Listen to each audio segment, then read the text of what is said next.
함께 나누면서 시작하도록 하겠습니다. 오늘 집을 나서기 전 오늘 집을 나서기 전 기도했나요?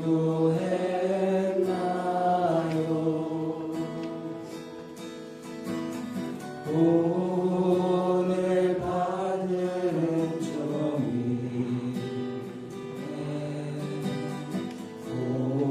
고소했나요?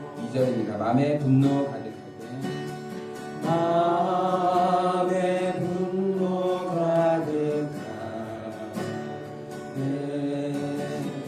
기도했나요?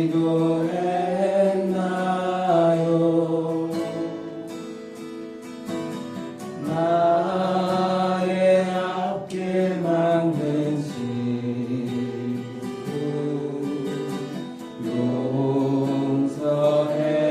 용서했나요? 기도는 우리의 안식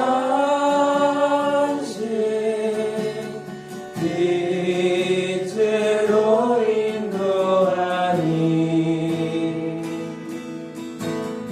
앞이 캄캄할 때 기도 잊지 마세요.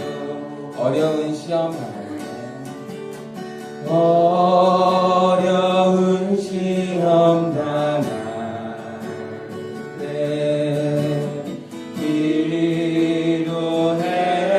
기도했나요? 주가 함께 나가시며 능히 한 번 더요. 어려운 시험 당할 때 어려운 시험 당할 때 기도했나요? 주가 함께 당하시며 주가 함께 당하시며 능히 이기리. 기도는 우리의 안식 기도는 우리의 안식 빛으로 인도하니 앞이 캄캄할 때 기도 잊지 마세요. 한 번 더. 기도는 우리의 안식 기도는 우리의 안식 빛으로 인도하니 앞이 캄캄할 때 기도 잊지 마세요.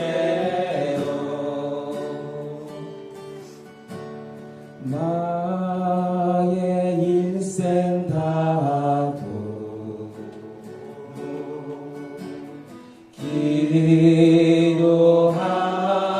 기도하리라. 주께 맡긴 나의 삶 주께 맡긴 나의 생애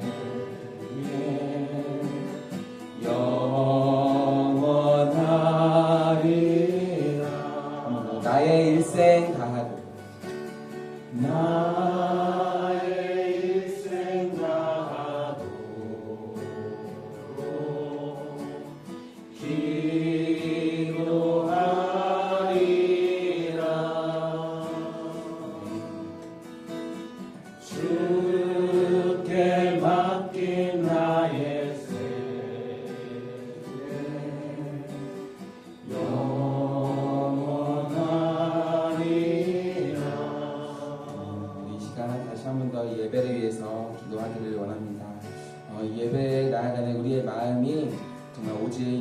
예수만을 향하길, 이 예배가 오직 예수의 이름만 높아지는 예배가 되기를 함께 기도해 주시고, 또한 지금 내 마음 가운데 있는 걱정, 근심, 그런 것들이 내가 예배 자리로 나아가는데 방해하고 있다면 그런 것들을 다시 내려놓으며 기도했으면 좋겠습니다. 이것이 저희의 힘으로 되지 않습니다. 그렇기에 우리는 기도하며 나아가야 합니다. 우리 함께 기도하겠습니다.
예수의 이름으로 기도합니다.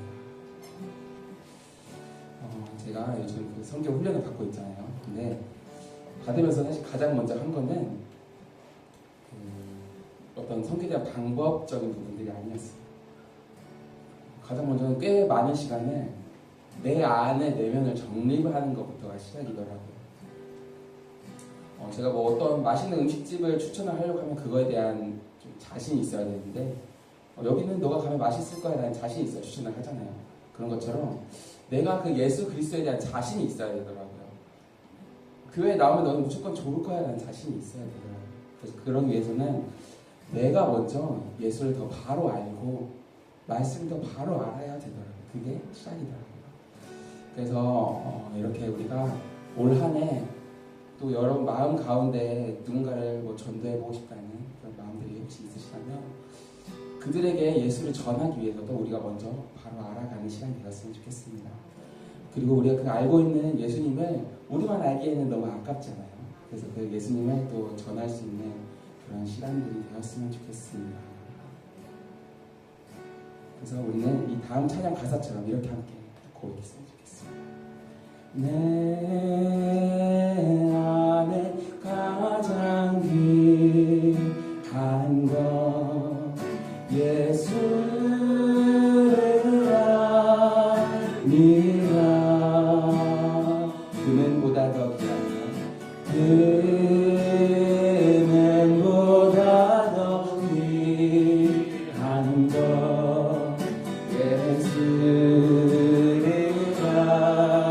아니라 세상 지식보다 귀한 것 세상 지식보다 귀한 것 예수를 알미라 내 안에 가장 귀한 것 예수를 알미라 예수의 이름 존귀한 그 이름 예수의 이름 능력의 그 이름 한 번 더 내 안에 가장 귀한 것 내 안에 가장 귀한 것 예수를 알미라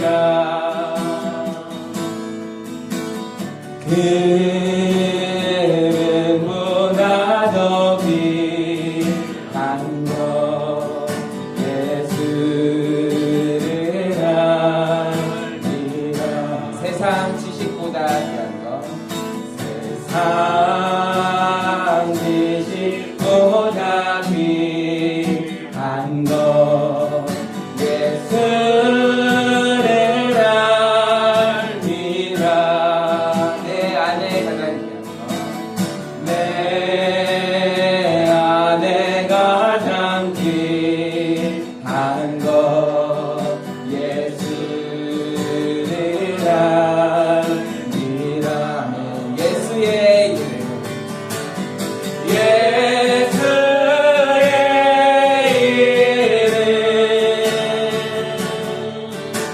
존귀한 그 이름 예수의 이름 능력의 그 이름 한 번 더 예수의 이름 예수의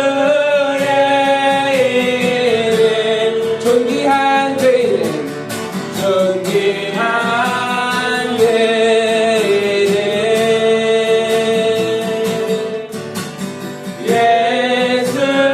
예수의 이름 능력의 그 이름 내가 믿고 또 의지하는 내 모든 형편 하시는 주님 듣고 해주실 것을 나는 확실히 아는 내가 믿고 또 의지하는 내 모든 형편 하시는 주님 보호해주실 것을 나는 확실히 아네 하면 내가 믿고 또 의지하는 내 모든 형편 하시는 주님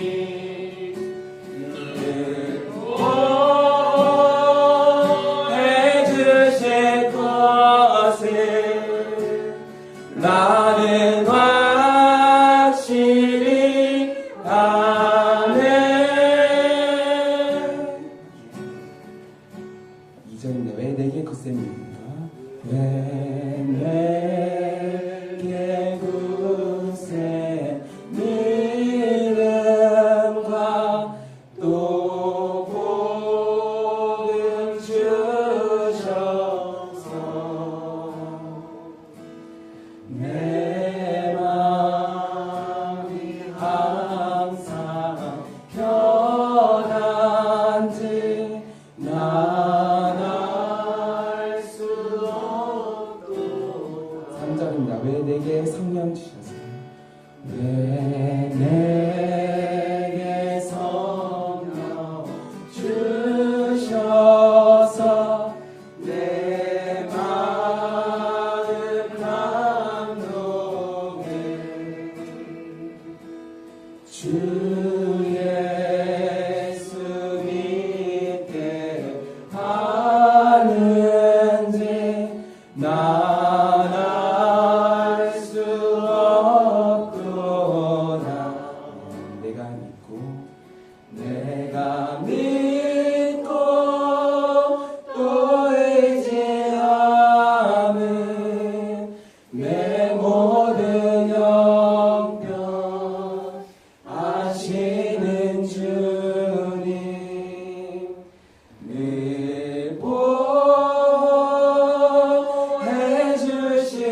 느끼시기에는 세상의 발전 속도가 더 빠르게 느껴질 것 같아요. 저도 빠르게 느껴지는데.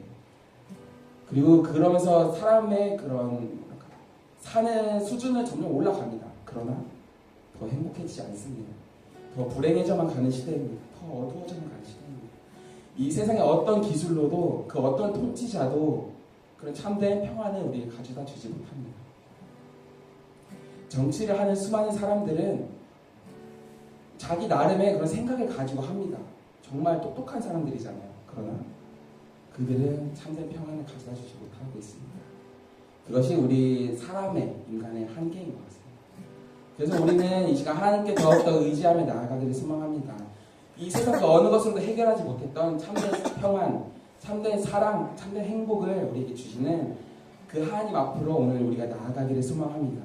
그리고 그런 이 세상의 헛된 것들에 매여 있는 자들이 있다면 우리가 그들에게 이 세상에서 참된 행복을 얻기 위해서 우리가 어떻게 해야 하는지를 우리가 알려주었으면 좋겠습니다.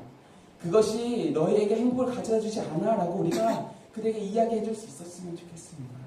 오직 예수만이, 오직 예수의 이름만이 우리에게 구원을 가져다 줄 수 있음을 우리가 그렇게 고백하며 나아가는 시간 되었으면 좋겠습니다. 이 시간 우리가 함께 기도하기는 정말 내가 예수님을 더 알아가기를, 그리고 예수를 우리가 그들에게 정말 참된 예수를 전하기를, 이 세상의 다른 것들이 아니라 참된 복음, 진리이신 그 예수만을 우리가 전하기를 함께 기도하며 나아가도록 하겠습니다. 함께 기도하시겠습니다.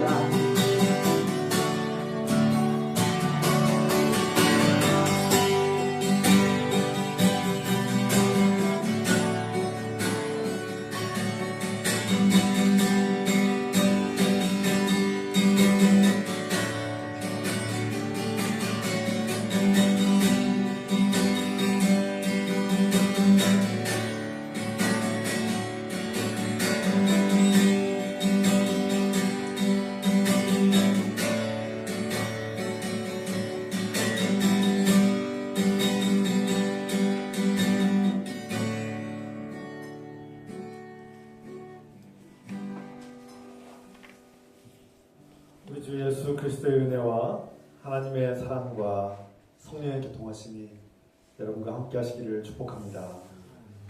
다 같이 사도신경으로 우리의 신앙을 고백합시다.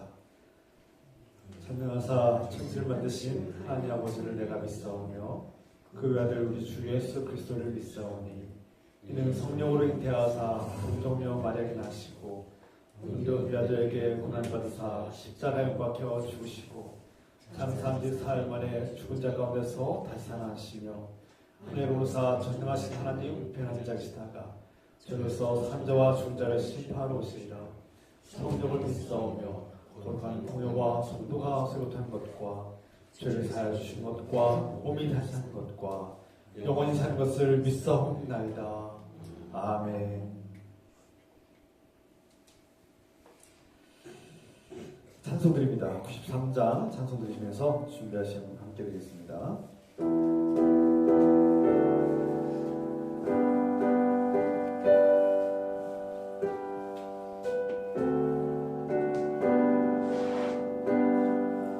예수는 나의 힘이요 내 생명 되시니 구주 예수 떠나 살며 죄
예수는 나의 힘이요 내 소망 되시니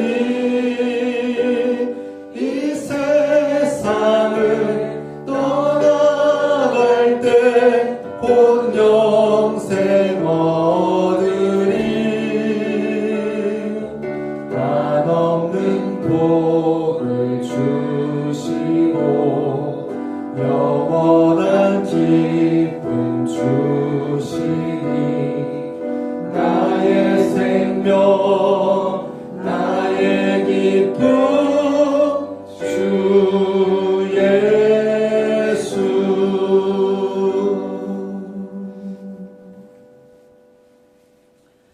이 시간 김옥성 목사님께서 기도하셨습니다. 사랑하는 하나님 아버지, 오늘도 그리스도인들과 함께 모여 예배드림을 기뻐하고 감사드립니다. 새해에도 예수님을 목표로 삼고 달려가게 하옵소서. 새해에는 전도와 선교의 목표를 향하여 달려가게 하옵소서.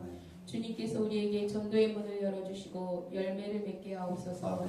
새해에도 주님의 자녀들을 사랑으로 돌봐주시고 날마다 필요한 것들을 풍성하게 채워주시옵소서. 주님, 우리나라는 정치, 경제, 사회, 총체적 위기에 처했습니다. 거짓과 폭력과 주술로 국민을 속이고 총을 들이대며 불법과 내란을 일으킨 대통령과 그 주위의 모든 사람들과 그를 응원하고 그를 정말 옹호하는 그런 모든 자들을 주님께서 바른 길로 인도해 주시고 심판하여 주시고 그 위정자들이 한 사람 한 사람 다 정말 바르고 정의롭게 세상을 살아가고 하나님 무서운 그 하나님 심판을 무서워할 수 있도록 하나님 인도하여 주시옵소서. 그들이 자기의 정말 이익과 자기의 생각만을 가지고 자기의 유익을 위하여 정말 국민을 생각하지 않고 본인만을 위하여 하지 않게 하시고 국민을 위하고 나라를 위하고 세계 속에서 우리나라가 우뚝 서고 경제적으로 더 앞서 나갈 수 있도록 모든 곳에서 평화를 찾고 정말 질서를 유지할 수 있도록 하나님 함께하여 주시고 모든 내란을 일으키고 거기에 옹호하는 모든 자들이 바른 생각과 진리를 온전히 깨달아서 정말 주님을 무서워하고 주님의 올바른 그 사랑을 정말 습득하여 그들이 지킬 수 있도록 인도하여 주시옵소서.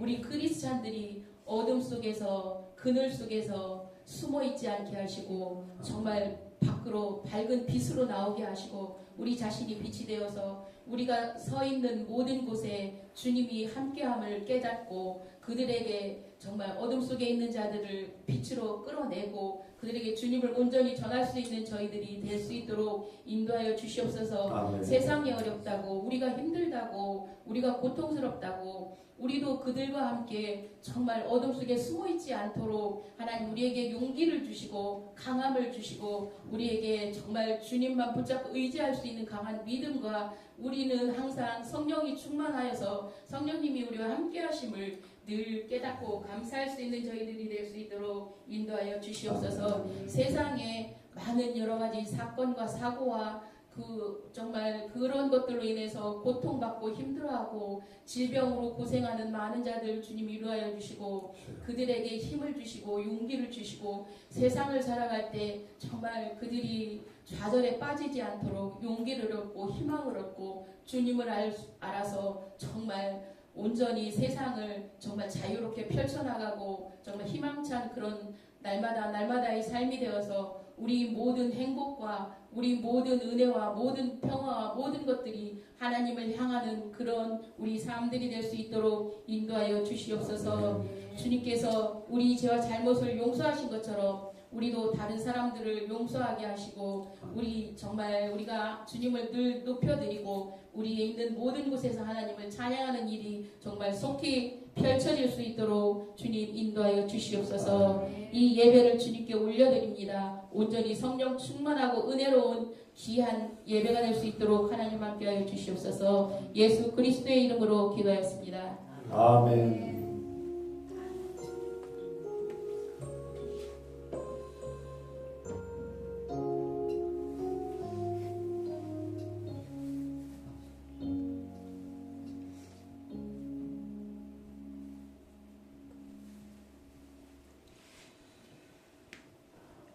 주의 이름으로 서로 인사 나눕시다. 주의 이름으로 사랑합니다.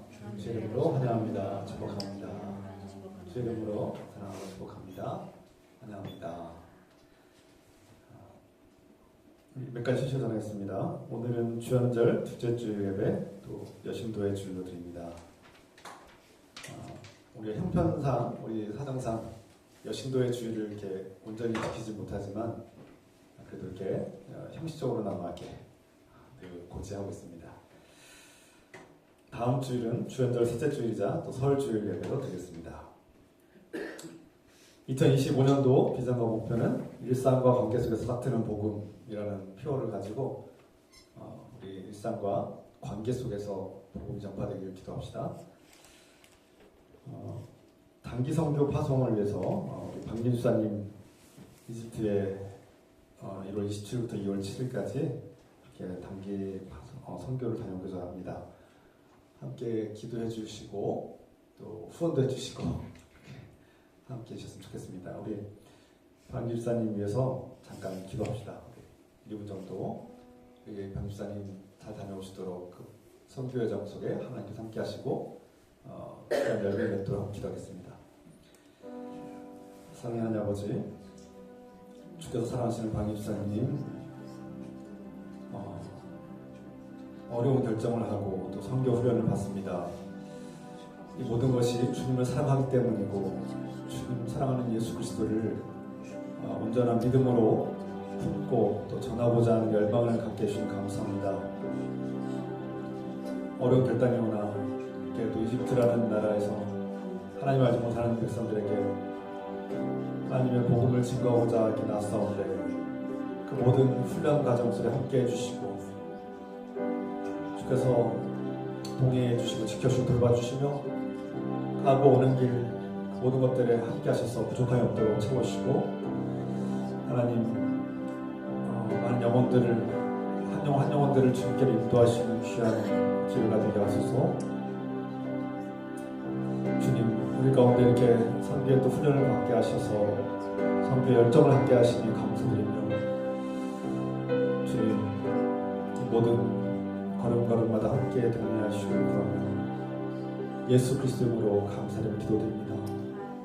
아멘.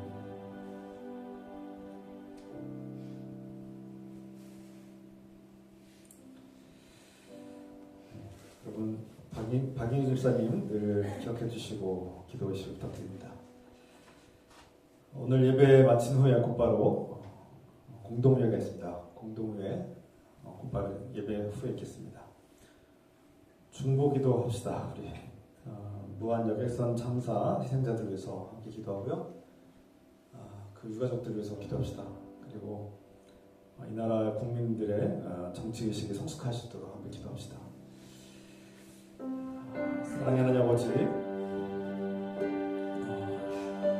무한의 그 비행기 여객선 사고로 인해서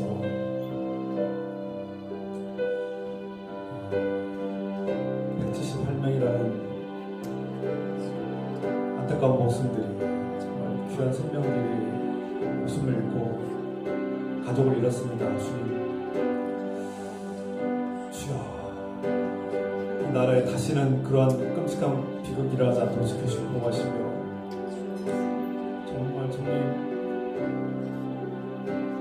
사람들의 어리석음과 죄악과 미련함으로 인해서 이 생기는 끊임없는 불행과 비극이 일어나지 않도록 지켜주시고 이 나라의 백성들이 올바른 길로 성숙한 길로 지혜로운 길로 나아가게 도와주시고 무엇보다 하나님을 사랑하고 하나님을 의지하고 생명을 사람을 존중하고 귀하게 여기는 복된 나라가 되게 하옵소서. 열방에 예수 그리스도의 복음을 전하는 복된 나라가 되게 하옵소서. 주님, 이 나라의 국민의 정치적인 의식과 정서와 수준이 더욱더 성장하고 성숙하게 도와주시옵소서. 올바른 길로 이끌어 주시옵소서. 분별하게 하옵소서. 무엇이 옳고 그른지를 분별하게 하옵소서. 무엇이 옳고 그른지를 분별하게 하옵소서. 진실과 거짓을 분별하게 하옵소서. 깨닫게 하시고 성숙하게 하옵소서. 거짓에 속아 넘어가지 않는 어린아이와 같이 거짓에 속아 넘어가지 않도록 지켜주시고 돌봐주시고 성숙한 백성들로 하나님 인도하여 주시옵소서.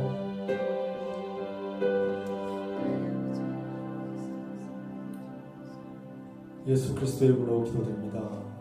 아멘.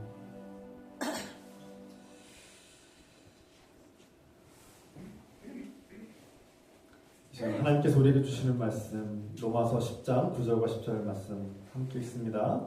같이 자리에서 일하셔서 한 목소리로 같이 읽겠습니다. 로마서 10장 9절과 10절 말씀입니다.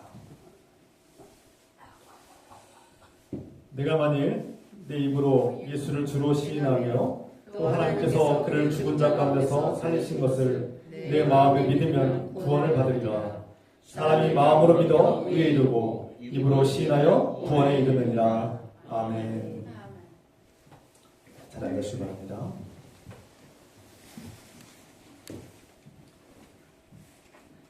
오늘 말씀은 두 가지 형태로 나눠질 겁니다. 첫 번째는 이 시대에 우리가 하나님 말씀을 왜 전해야 되는가, 그리고 전하려면 어떻게 해야 되는가, 과거와 다른 점이 무엇인가, 현대인들의 특징이 무엇인가 우리가 연구해 볼 필요가 있죠. 현대에 분명한 변화가 있습니다. 그 시대의 변화를 우리가 읽고 이해하고 이 현대인들의 특징을 이해한 가운데 우리가 그 복음이 효과적으로 전달될 수 있기를 원합니다. 그리고 두 번째는 구원이 무엇인가? 우리가 전하고자 하는 게 무엇이고, 우리가 전하고자 하는 게 구원 아닙니까? 그리고 그 구원이라는 것이 무엇인가? 왜 우리에게 구원이 필요하고 또 구원은 어떻게 이루어지는가를 우리가 알아야 하지 않겠습니까? 그 두 가지에 대해서 오늘 말씀 나누려고 합니다. 먼저 오늘 찬양 인도할 때 박인 주사님께서 참 은혜로운 말씀 참 귀해요. 우리 안에 예수 그리스도에 대한 사랑, 예수 그리스도를 사랑하는 마음이 강하고 분명하면 이게 견딜 수 없는, 전하고 싶어서 견딜 수 없는 마음이 생기게 돼 있습니다. 그래서 내가 내 안에 예수 그리스도가 확신에 차 있고 그 예수 그리스도를 품은 사람만이 예수 그리스도를 전할 수 있는 거예요. 그래서 우리가 지식이 있느냐 없느냐도 중요하고, 이렇게 성경적인 지식을 많이 알면 중요하죠. 그래서 말씀을 많이 알고 있어야지 또 전할 때 좋은데, 어떤 기술, 테크닉이 부족할지라도 내가 사랑하는 예수님, 내가 사랑하는 주님을 내가 분명하게 사랑하고 확고한 믿음이 있으면 견딜 수 없는 마음, 전하고 싶은 마음이 생기고 그 확신에 차서 전할 수 있다는 거죠. 근데 과거처럼 무조건 전하고 무조건 소리치고 외치고 예수 천당 불신 지옥 막 이렇게 무조건 막 이렇게 소리 지르고 윽박 지르듯이 강요하듯이 하면은 이 시대는 다 외면하는 시대가 된다. 그래서 과거처럼 그렇게 전도하면 효과도 없을 뿐만 아니라 오히려 더 반감만 거칠 수 있는 시대다. 이 시대의 현대인의 특징을 이해해야 된다고 제가 말씀드렸습니다. 누누이 말씀드렸죠. 그래서 오히려 그러면 어떻게 예수 그리스도를 전파하고 전달하고 이렇게 증거해야 될까? 이것을 고민해 볼 필요가 있다는 거예요. 과거처럼 무조건 전단지 막 나눠주고 예수 믿으라고 이렇게 강요하듯이 하면 오늘의 현대인들은 종교를 강요하는 것을 굉장히 거부하고 싫어할 뿐만 아니라 거부하고 심지어 그것을 막 혐오하기까지 합니다. 그런 상황에서 그것을 우리가 계속 남발하거나 계속 강요하면 오히려 반감만 더 커질 뿐입니다. 방법을 바꾸자는 얘기예요. 우리가 여러분들 연세가 많으셨지만 아련하게 떠올려 보십시오. 기억을. 우리가 자녀를 키울 때 10대 아이들을 보면은 10대 아이들, 사춘기의 아이들에게 너 이거 해야 돼 하고 막 윽박 지르면 아이들이 잘합니까? 근데 그때는 어떻게 해야 됩니까? 저희들 지금 아이가 10대 아이들이 아닌가? 중학생, 초등학생 있는데 그렇게 했다가는 아이가 문 쾅 닫고 다시는 아빠, 엄마하고 얘기 안 한다고 그냥 문 닫고 울면서 이렇게 집에 방에 들어서 안 나와요. 그렇게 하면. 그렇게 하면요, 관계가 유지가 되지 않습니다. 여러분들 키워보실 때 그렇지 않습니까? 우리 박수사님 그렇지 않아요? 어렸을 때 엄마 아빠가 막 윽박 지르고 너 왜 안 했어? 막 소리 지르고 막 윽박 지르면 막 알겠습니다, 잘 듣겠습니다 하든지 합니까? 오히려 더 엄마 아빠가 멀어지지 않습니까? 부모님하고 마찬가지예요.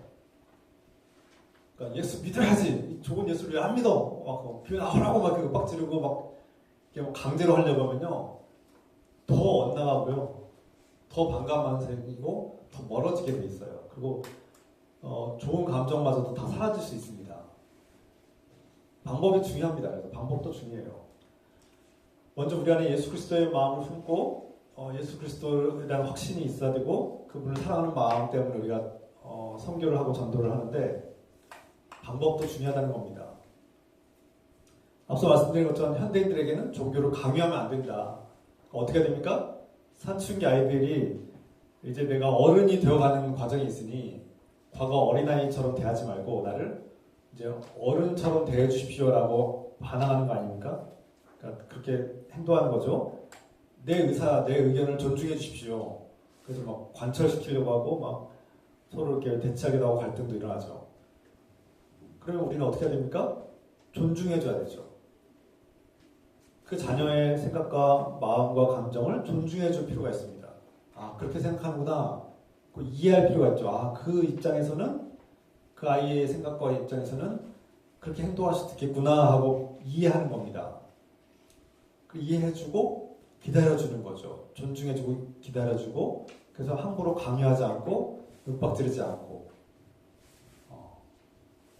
기다려줄 필요가 있습니다. 존중하고 기다리는 것. 그것이 오늘날 우리가 가져야 될 겸손한 그리스도인의 모습입니다. 그래서 현대인들을 비그리스도인들을 우리가 가까이 좋은 관계를 맺고 그들과 함께 생활하면서 복음이 들어가기를 원한다면 강요해서는 안 돼요. 이렇게 억지로 하려고 하면 안 됩니다. 오랜 시간을 가지고 좋은 관계와 신뢰 관계를 통해서 천천히 설득하는 과정이 필요합니다. 이를 위해서 우리가 현대인들의 특징 몇 가지를 알아볼 필요가 있는데요. 첫 번째 특징은 현대인들의 특징이 팀 켈러 목사님의 책을 참고했는데요. 탈기독교 사회의 전도를 어떻게 해야 되는가, 그 책의 내용 중에 일부를 참고했습니다. 첫 번째는 현대인들은 각종 미디어의 영향을 받아서 거의 중독되고 세뇌되다시피 한다는 거예요. 그러니까 매일같이 접하는 드라마, 주중에 수십 시간을 드라마나 영화나 뭐 뉴스나 어떤 미디어를 통해서 각종 수많은 매체를 통해서 그것들의 영향을 받는다는 거예요. 거의 중독되다시피. 요즘 저희 아이들도 보면 하루에 몇 시간씩은 봅니다. 그 중에 유익한 것도 있지만 해로운 것들도 있어요, 반드시. 그래서 그것들을 분별할 줄 알아야 되는데 아이들은 분별하기 어려우실 때도 있어요. 아이들 뿐입니까? 우리도 영화를 보든 드라마를 보든 뉴스를 보든 뭐 수많은 각종 미디어를 주중에 수십 시간 동안 영향을 받고 노출을 받습니다. 그러면 어떻게 됩니까?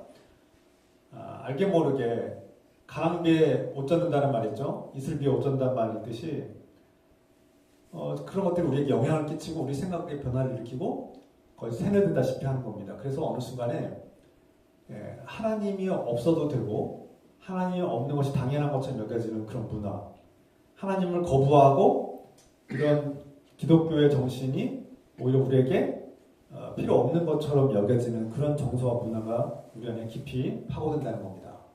그리고 우리 젊은 이 시대 한국교회가 지금 심각한 고민 중에 하나, 숙제 중에 하나가 젊은이들이 다 교회를 떠나가는 탈교회 현상이라는 거예요. MZ세대가 지금 교회를 다 떠나가는 거 아닙니까? 지금 심지어 대형 교회들마저도 크고 큰 막 대형 교회들마저도 10대, 20대, 30대가 막 지금 다 빠져나가는 현상이 있습니다. 이것을 뭐 한 가지 이유만으로는 설명할 수 없지만 각종 미디어의 영향을 받아서 하나님에 대한 부정적인 견해, 하나님 내가 왜 구원을 받아야 되지? 나에게 구원이 필요한가? 과연 하나님이 계시는가? 수많은 것들에 대한 의문과 부정적인 견해들이 그들에게 영향을 끼친다는 거예요. 반면에 공동체 안에서, 그리스도인의 신앙 공동체 안에서 훈련을 받는 시간은 극히 일부, 일주일에 단 하루, 그것도 1시간 정도밖에 되지 않는다는 거예요. 기존 신앙인들은, 기성세대 신앙인들은, 교인들은 대부분 그래도 주중 예배가 있고, 또 개인적인 어떤 말씀 읽는 훈련, 기도하는 훈련이 돼 있고, 주중에 또 주일에도 이렇게 함께 공동체 예배를 드리려고 하는 열정이 있는데, MZ세대나 젊은 세대는 그것들이 약하기 때문에 쉽게 무너지는 거예요. 자기 개인주의가 강해지면서 개인의 시간과 개인의 관계가 더 중요해지는 그런 시대라서 내가 왜 교회에 공동체에 나가서 내가 원치 않는 사람들, 불편한 사람들과 함께 해야 되고 내가 왜 그 사람들과 갈등을 겪고 왜 그 사람들이 강요하는 것을 내가 들어야 되는가. 강요를 굉장히 좀 세상 말로 표현하면 극혐한다고 할 수 있습니다. 그러니까 누가 강요를 한다. 아무리 좋은 것도 누가 나에게 강요를 하려고 한다. 그럼 거부하는, 그 강하게 거부하는 현상들이 바로 현대인들의 특징이고 현대 젊은이들의 특징이라는 거예요. 그래서 이 현대인들의 특징, 이것이 미디어에서 강하게 나타나고 있고 주중에 수십 시간 동안 중독되고 세뇌다시피 함으로써 영향을 받아서 교회에서 훈련받는 시간은 비교적 약하기 때문에 이런 현상 속에서 우리가 신앙을 유지하는 것이 어렵다. 우리가 이걸 이해해야 된다는 거예요. 그럼 어떻게 해야 되느냐? 뭐 어떤 교회에서는 막 미디어 금식의 날 정해서 미디어 금식하자, 미디어를 멀리하자, 미디어를 끊어버리자, 이렇게 이제 막 운동을 합니다. 필요할 때도 있어요. 너무 중독돼 있으니까 끊어보자, 한번 해보자는 거죠. 근데 될까요? 미디어나 인터넷을 끊으면 뭐야 다 해결될까요? 그리고 끊을 수 있을까요, 과연? 스마트폰 다 없애면 다 해결됩니까? 없앨 수가 없죠. 오늘 현대시대에 그 영상들을 끊을 수가 없고 또 스마트폰을 보지 않으면 안 되는 그런 구조가 되어 있지 않습니까? 뭐 일터에서나 직장에서 또 학업에서도 심지어 요즘 다 조만간에 디지털 교과서가 나온다고 해서 태블릿으로 다 교과서를 노트북이나 태블릿으로 컴퓨터로 그렇게 이제 교과서도 다 책이 아니라 인터넷을 통해서 화면을 통해서 공부를 해야 되는 시대가 펼쳐졌죠. 이미 몇 년 됐죠. 지금 다 수많은 인터넷 교육이 지금 과거부터 지금 시작되고 있는지 오래됐습니다.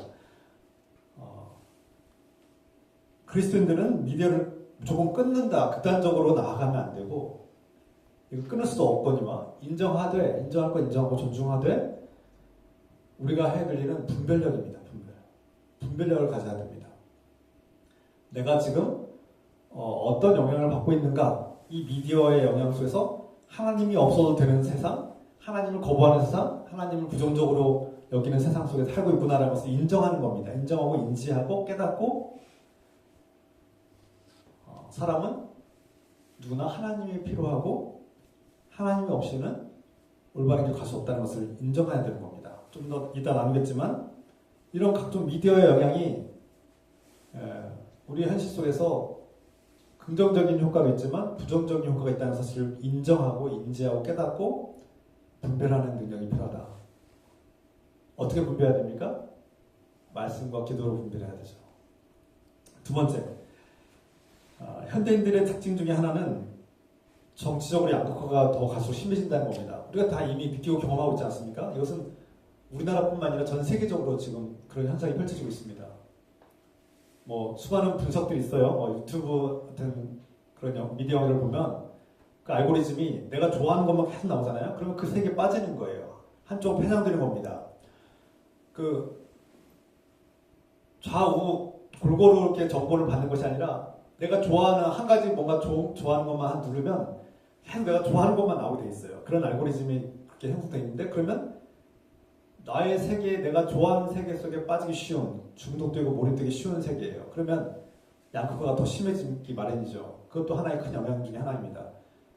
그리고 자기 이익을 향해서 똘똘 뭉치는 경향이 갈수록 더 심해지고 있는데 그것이 양극화 현상 중에 하나인데 정치적 양극화가 지금 한국 사회에서 큰 국론을 분열을 시키고 국민들을 분열시키는 큰 역할을 하고 있죠. 지금 우리가 지금 다 날마다 지금 경험하고 있고 지금 심리학자들은 정신분석자들은 지금 PTSD, 그러니까 거의 외상 후 스트레스의 큰 상처를 지금 겪고 있는 상황이라고 지금 분석하고 있는데 쉽게 말해서 한국 사회가 너무 좌우로 지금 갈라지고 분열되고 있는데 그리스도인들이 이것을 어떻게 바라봐야 되는가 이에 대해서 할 말이 너무 많고 분석해야 될 것들이 많지만 보수와 진보로 양극화되고 있고 서로 지금 갈등이 극렬화되고 있고 우리 김 고사님이 오늘 간절 기도한 것처럼 이 문제가 지금 심각하게 하나님께 맡겨야 될 문제인데 결론적으로 말씀드리면 우리 그리스도인들은 이것이 정치 우상화의 현상이구나라는 것을 우리가 깨달아야 된다는 거예요. 우리가 때로는 정치적 운동을 해야 됩니다. 그리스도인들도 영적 세계에 하나님 나라를 바라보고 소망하는 사람들이지만 우리가 지금 살고 있는 눈앞의 현실들을 굉장히 중요하게 여겨야 됩니다. 정치는 하나님 나라를 이끄는 하나님 나라를 완성하는데 중요한 수단이고 도구이기 때문에 이것을 올바르게 사용해야 됩니다. 하나님께서 이 정치라는 도구를 우리에게 주셨고 이 도구를 통해서 하나님 나라를 세우는데 큰 역할을 하게 만드셨어요. 그런데 이것을 올바르게 사용하지 못할 때 죄악이 발생하는 거죠. 우리 그리스도인들이 정치 참여하는 것 필요합니다. 중요합니다. 그런데 이 정치가 하나님 나라의 도구가 아니라 하나님 나라의 목적처럼 여겨질 때 이 정치라는 도구가 하나님보다 앞설 때 우상이 되는 것이죠. 그래서 정치적으로 제가 좀 설명을 길게 하지 못해서 결론적으로 말씀드리자면 우리 한국 사회가 지금 특히 한국 교회 기독교가 정치적인 우상에 빠져 있다.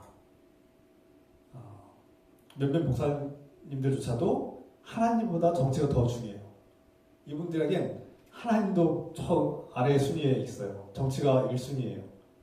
그래서 정치를 위해서 하나님이 존재하는 것 같고 하나님을 이용해서라도 자기 정치적인 목적과 수단을 정치적인 목적을 달성하려고 해요.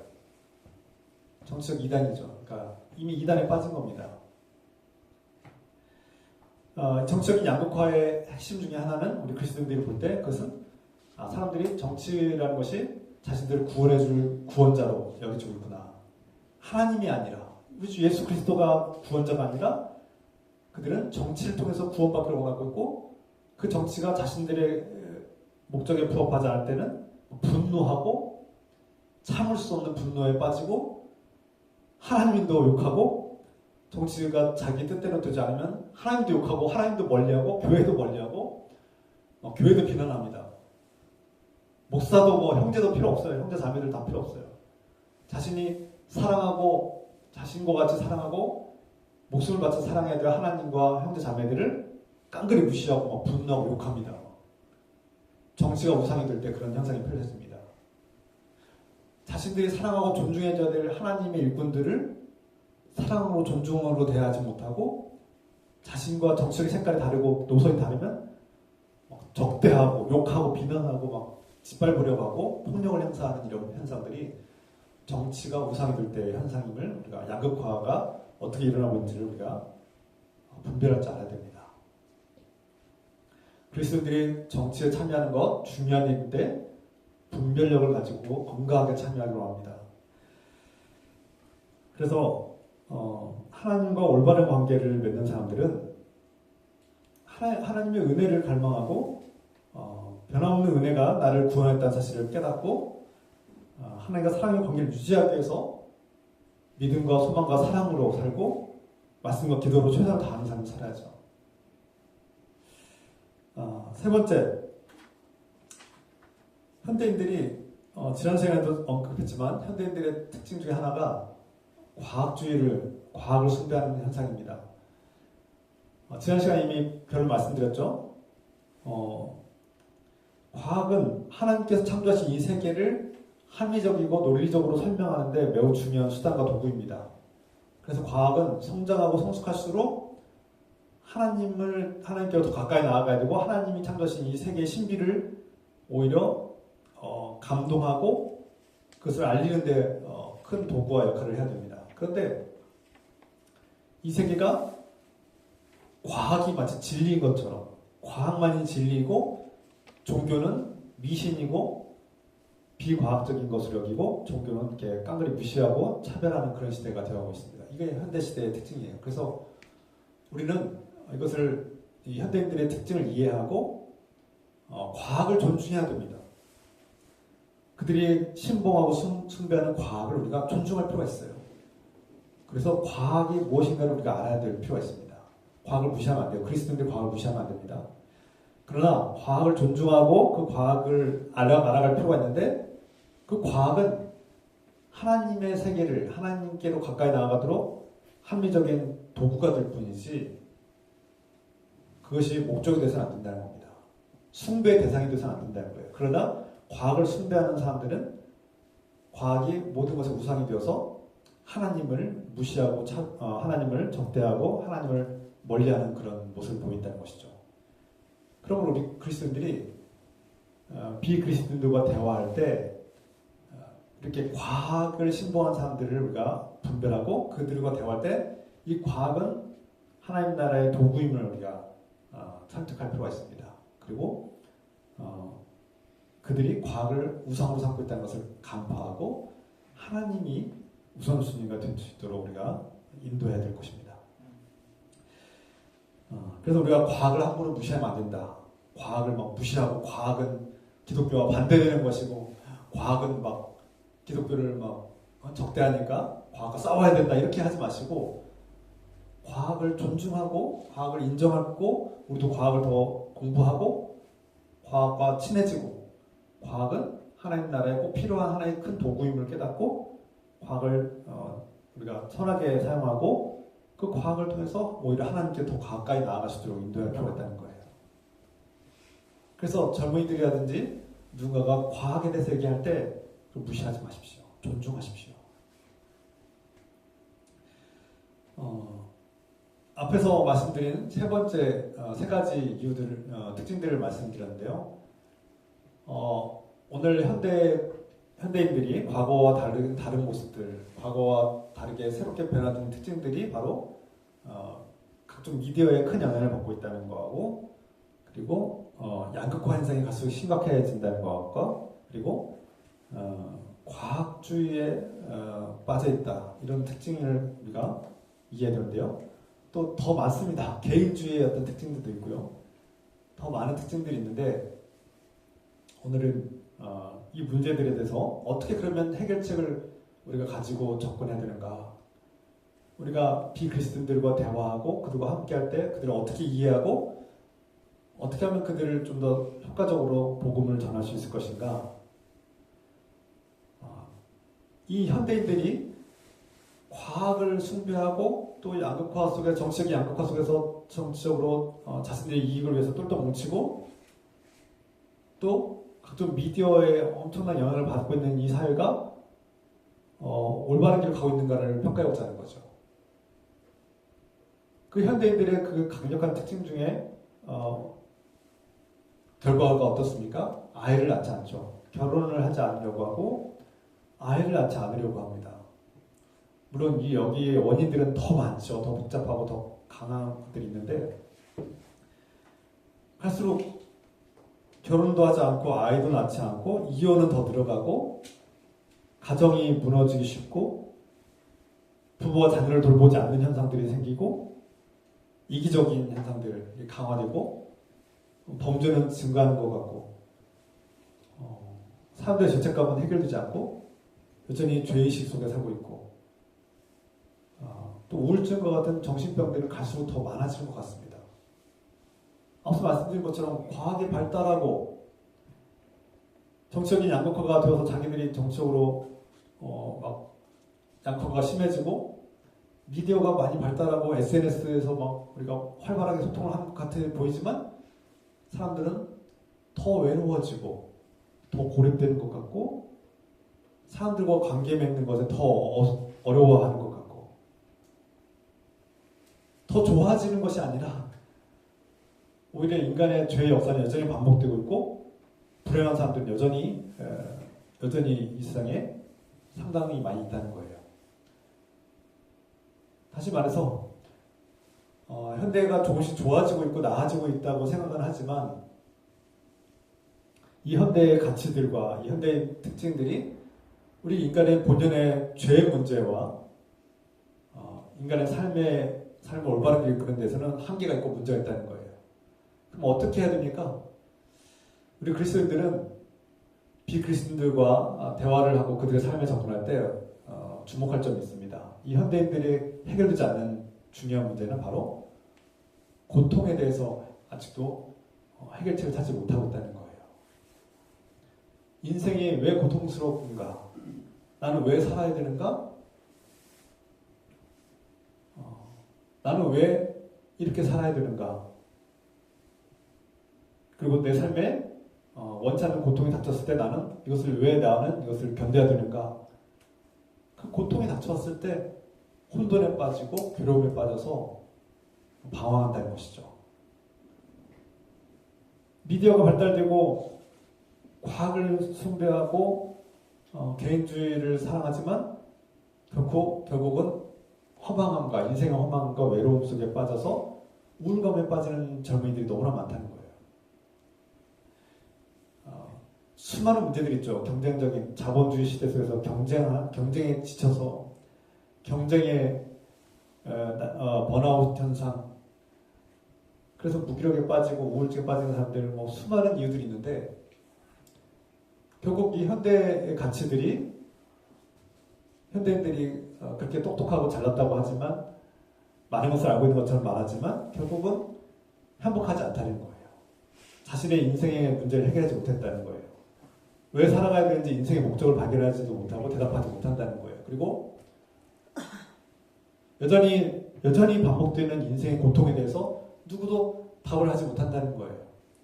물론 과학자들이나 철학자들이 대답을 하긴 하지만 만족스럽지 못해요. 해결책이 되지 못해요. 반면에 우리 기독교는 하나님의 이 복음, 예수 그리스도의 복음 안에는 그에 대한 해결길이 있다는 겁니다.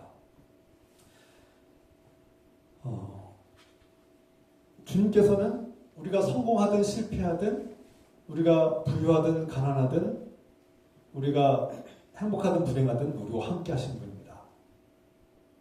그래서 우리 그리스도인들은 하나님을 믿는 자녀들은 어떠한 형편과 처지에 있어도 하나님과 동행하고 하나님이 나를 사랑하신다는 사실을 믿고 의지하는 사람들입니다. 그래서 인생에 살아갈 목적과 희망을 가진 사람들이에요. 그래서 우리는 복음을 붙들고 사는 사람들이라고 부릅니다. 내가 어떠한 절망적인 상황에 있을지라도 하나님이 나를 사랑하시고 나를 포기하지 않는다는 사실, 그분이 나의 죽음의 문제를 해결하시다는 사실을 깨닫는 거죠. 현대인들이 과학을 신봉하고 또 양극화 현상 속에서 미디어의 영향을 받고 있지만 그리고 하나님 없는 것처럼 살고 있지만 사실 그들 안에도 자신들이 이 불행한 삶에서 이 무기력하고 허무한 삶에서 벗어나기를 원한다는 거예요. 구원받기를 원한다는 거예요. 그리고 하나님이 필요하다는 사실을 본능적으로 알고 있다는 겁니다. 나는 하나님 필요 없어요. 나는 종교 필요 없어요. 라고 말을 하지만 그렇게 영향을 받고 있고 그런 문화 속에 살고 있지만 사실 인간의 본연의 마음 속에는 하나님이 필요하다는 사실을 깨닫는 거예요. 특히 죽음에 직면했을 때 누구든지 내가 왜 죽어야 되는가? 죽음 이후에 어떠한 삶이 펼쳐지는가? 대한 막연한 공포와 두려움이 있다는 거예요. 그 죽음에서 벗어나고 싶어하는 갈망이 있다는 거예요. 인생에 설명할 수 없는, 이해할 수 없는 고통과 괴로움이 닥쳤을 때 그 고통과 괴로움에서 나는 벗어나고 싶고 구원받고 싶고 인간다운 삶을 살고 싶은 그런 갈망과 강렬한 마음이 있다는 거예요. 겉으로는 하나님 필요 없고 종교가 필요 없고 기독교와 상관없이 하나님과 상관없이 자기 마음대로 살아도 행복한 것처럼 살고 있지만 우리 그 사람들의 깊은 내면에 보면 겉으로는 멀쩡해 보이고 우리가 더 잘 산 것 같이 보일지 모르지만 하나님이 필요하다는 것을 본능적으로 알고 있다는 거예요. 누구도 죽음의 문제를 해결할 수 없다는 것도 본능적으로 알고 있고 그 삶과 죽음에 대한 문제를 그리고 자신의 인생의 목적과 고통에 대해서는 하나님이란 존재, 자신을 창조한 존재, 하나님이 하나님과의 관계 속에서 이 문제를 해결해야 된다는 것을 분명히 알고 있다는 겁니다.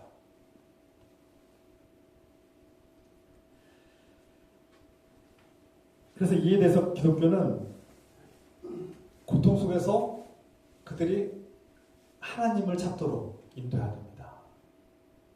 우리 그리스도인들은 고통 속에서 삶의 의미를 찾는 사람들입니다. 견딜 수 없는 고통이 있을지라도 그 속에서 하나님을 찾고 그 삶의 목적을 찾고 그 고통마저도 하나님께서 나에게 주신 어떤 하나의 훈련 과정일 수도 있다. 그리고 선물일 수도 있고 축복으로 나아가는 여정일 수도 있다는 것을 깨닫고 이 고통 속에서도 삶의 의미를 찾는 사람들이 바로 그리스도인들이죠. 그래서 기독교는 고통에 빠진 사람들에게 삶의 의미를 찾도록 하나님께서 주시는 삶의 목적을 찾도록 인도해야 됩니다. 기독교는 사람들과 대인관계를 유지할 때 세상과 다릅니다. 어떻게 다릅니까? 대부분의 세상에 하나님과 상관없이 사는 사람들 중에 많은 사람들이 사람들을 대인관계를 유지할 때 자신에게 이익이 되는가 이익이 되지 않는가를 얄팍하게 계산하는 거예요. 나름대로 계산을 열심히 합니다. 저 사람이 나에게 이익이 되는가 나에게 도움이 되는가 열심히 계산하면서 그 사람과 계속 만날지 대인관계를 유지할지 말지를 고민한다는 거예요. 그런데 우리 그리스도인들은 어떻게 합니까? 저 사람이 나에게 이익이 되든 되지 않든 하나님께서 사랑하시는 존재, 하나님께서 불쌍하게 여기는 존재, 하나님께서 구원하기를 원하시는 소중한 영혼으로 대하죠. 그래서 나에게 이익이 되든 손해가 되든 상관없이 물론 여러분 대인관계를 지혜롭게 할 필요가 있습니다. 우리에게 해로움이 되고 우리를 해치는 사람들과 친구 살 필요 없죠. 대인관계를 얽매일 필요 없습니다. 세상에서 다 외면받고 외톨이가 되고 혼자가 됐을지라도 우리 그리스도인들은 나는 여전히 하나님의 자녀이고 사랑받는 자녀, 하나님 나라의 영원한 생명을 받은 자녀, 하나님께서 주신 이 생명을 끝까지 살아갈 이유가 있는 사람, 이 삶의 목적과 의미가 있음을 깨닫는 사람.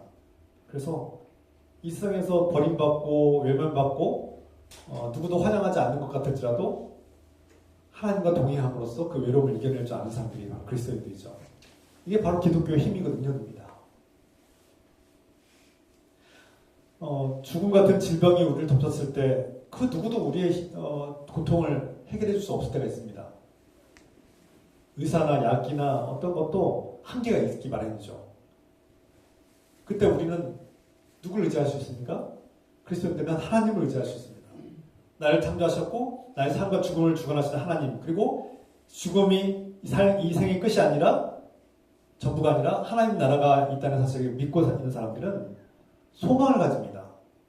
죽음 같은 공포 속에서도 소망을 가집니다. 내가 여기서 내 삶이 끝날지라도 나는 하나님의 품에 안기고 하나님 나라에서 영원한 삶을 살 것을 믿고 소망하기 때문에 우리는 희망을 가진, 그래서 어떤 고통 속에서도 이겨낼 수 있는 바로 능력을 가진 사람들이 그리스도인들이죠. 이것이 기독교의 힘이고 능력입니다. 기독교는 이 고통에 처한 사람들에게 희망을 줍니다. 우리가 이것을 전해야 하지 않겠습니까?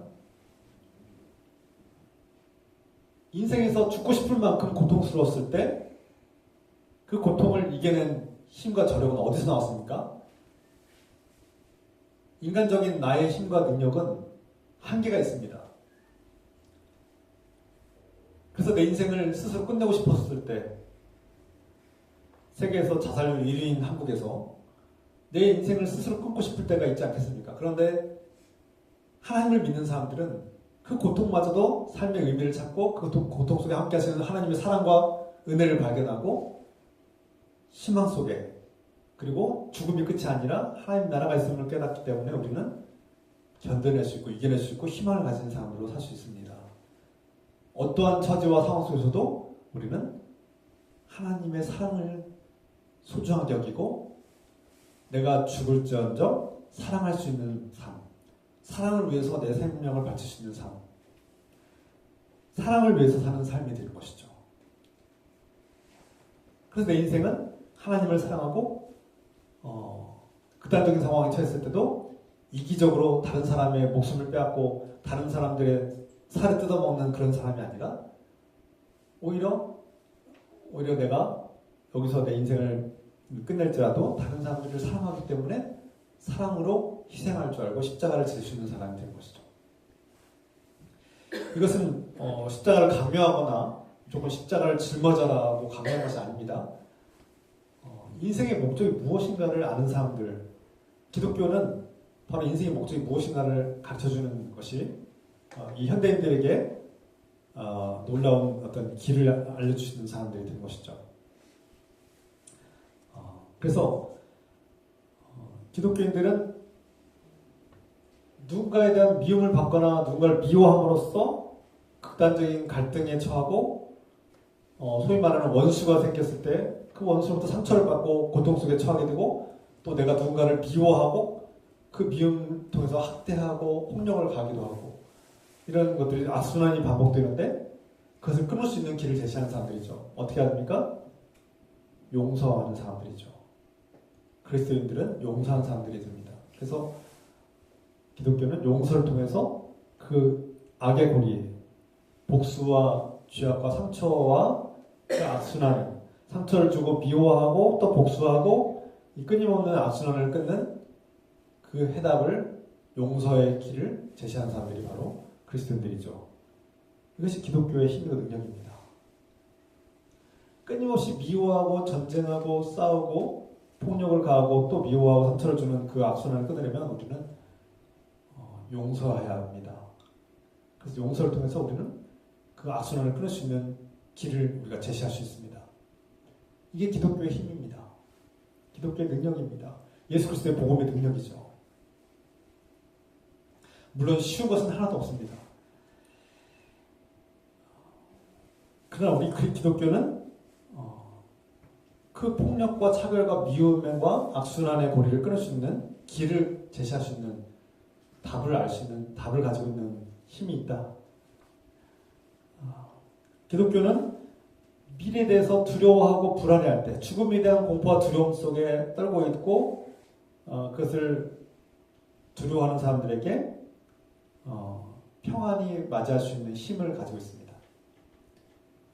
죽음 이후에 사후 세계에 하나님이 통치하시는 완전한 하나님의 통치 세계를 우리가 하나님 나라를 소개하고 그 하나님 나라를 알려줌으로써 그 죽음을 평안히 맞이할 수 있는 그런 길을 가지고 있어요.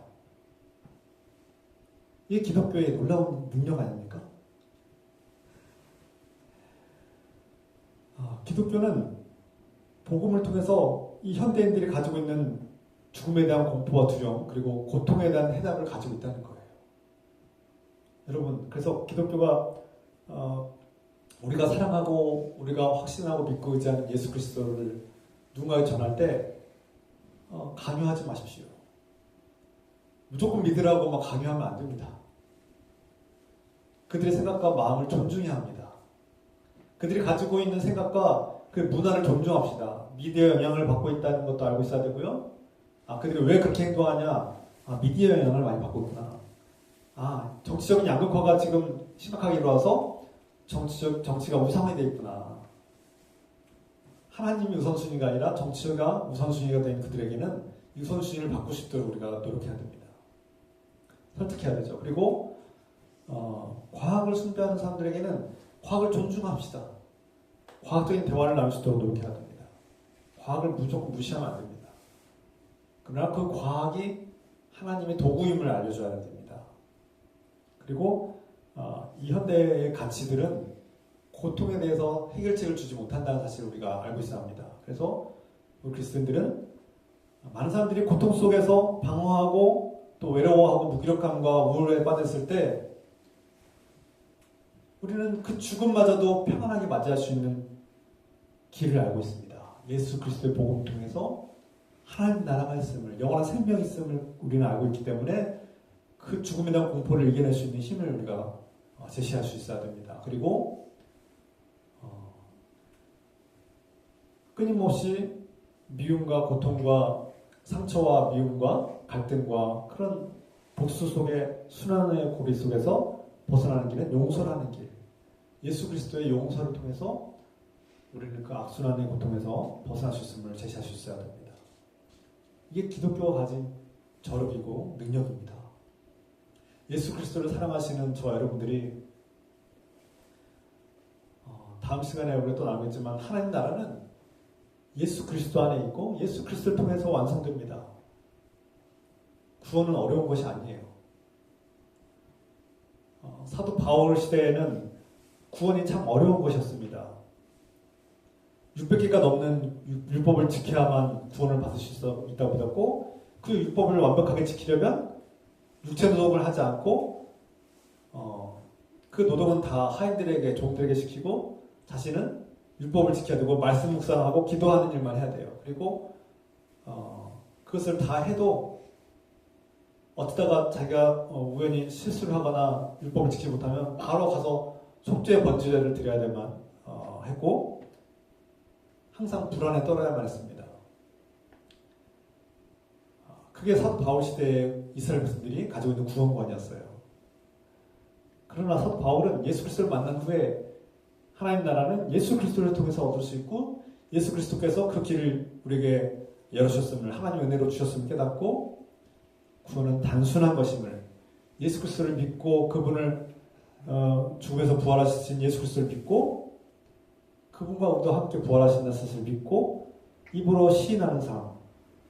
우리가 다음 시간에 나누겠지만 예수 그리스도를 믿고 입으로 시인한다는 것이 어떠한 삶인가를 우리가 다음 시간에 더 자세히 나누겠습니다.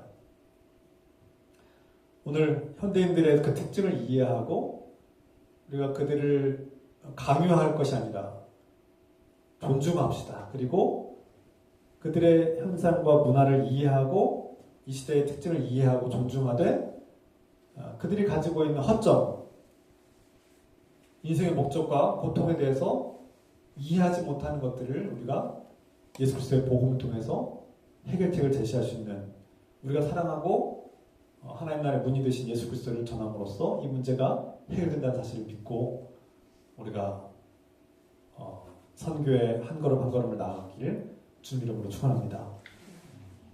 기도합시다. 사랑의 하나님 아버지, 오늘날 현대를 살아가는 많은 사람들 중에 특징은 하나님이 필요 없다고 말하고 구원이 필요 없다고 말합니다. 각종 미디어 영향을 받고 또 정치적인 양극화 현상 속에서 정치가 우상화가 되고 우상이 되고 또 과학이 그들의 진리가 되어버린 시대에 살고 있습니다. 우리 기독교인들이 때로는 과학과 싸우고 과학을 비난하고 또 정치적으로 비난하고 싸우고 전쟁을 벌이기도 하고 정치가 우상이 되어버리고 우리가 알게 모르게 미디어 영향을 받아서 하나님부터 멀어지고 있다는 사실을 깨닫고 분별하게 하옵소서. 그리고 우리가 사랑하고 하나님 나라의 구원의 열쇠가 되신 우리 주 예수 그리스도를 믿고 확신을 가지고 비그리스도인들에게 가까이 나아갈 때 신뢰받고 존중받는 관계, 사랑의 관계를 맺고 그 관계를 통해서 우리가 그들의 생각과 마음을 존중하고 그들을 이해하고 다가가고 그들이 겪는 고통 속에서 우리 주 예수 그리스도의 복음이 해결책임을 전할 수 있는 그런 놀라운 지혜와 능력을 주셔서 오늘 말씀 깨닫게 해주시고 이 현대인들의 특징을 이해하고 이 시대의 특징을 이해하고 우리가 주님 복음을 효과적으로 전달할 수 있는, 전파할 수 있는 복된 그런 선교사들로 살게 하옵소서. 함께 기도합시다. 주여 하나님 아버지, 오늘 우리가 나눈 말씀이 우리의 생각을 넓히고 우리의 눈을 뜨게 하고 이 시대를 이해하고 이 현대인들의 특징을 이해하고 존중하는 시간 되게 하시고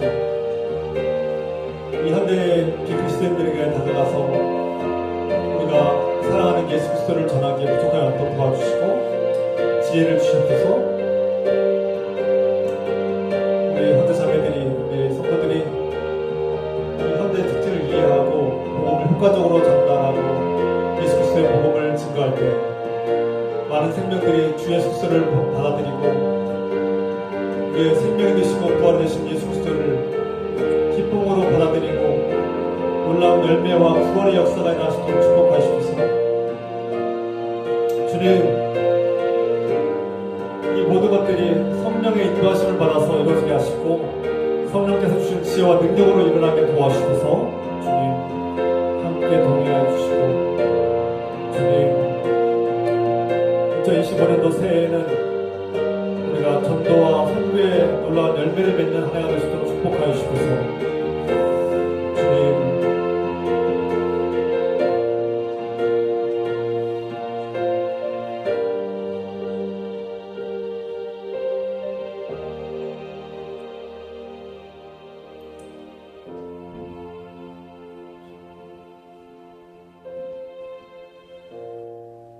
사랑의 하나님 아버지, 이 땅에 많은 사람들이 오늘 현대인들이 하나님이 없어도 살 것처럼 말하고 종교가 필요 없다고 말하고 구원이 필요 없다고 말하는 그런 문화 속에 살고 있습니다.